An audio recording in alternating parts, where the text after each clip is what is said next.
Ako'y kilala sa lipunan, hinahangaan ng marami dahil sa aking taglay na kagandahan at simbolo ng tunay na Pilipino. Lubos ang aking kasiyahan nang nalaman ko babalik ang aking kasintahang si Crisostomo.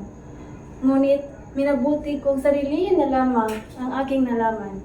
Batid ko sa kanyang pagbabalik ay ako ang kanyang hanap.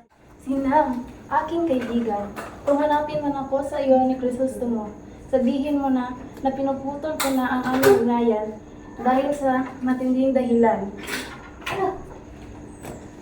Malapit na akong ikasal, ngunit sa halip na kasiyahan ay kalungkutan ang aking nadarama. Tila may napapansin akong dalawang anino roon. Hindi kaya isa sa kanila si Crisostomo? Crisostomo, ikaw nga aking mahal. Patawarin mo ako sa pagpapasakasal ko kay Linares. Pumayag lamang ako upang iligtas ka sa kapahamakan at ilayo ka rito. Tandaan mo na sa buhay kong ito, ikaw lamang ang aking mamahalin.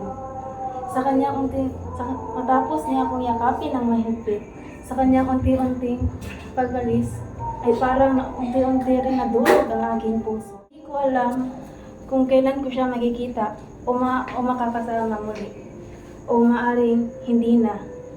Kinabukasan ay nakita ko sa dyaryo, patay na si Crisostomo. Hindi ito maaari! Hindi ito maaari!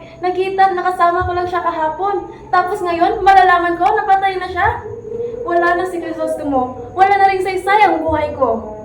Ako'y simbolo ng dalagang Pilipino at pinihiwatig ko sa inyo na ang tunay na magmamahal ay handang magsakripisyo para sa kanyang minamahal.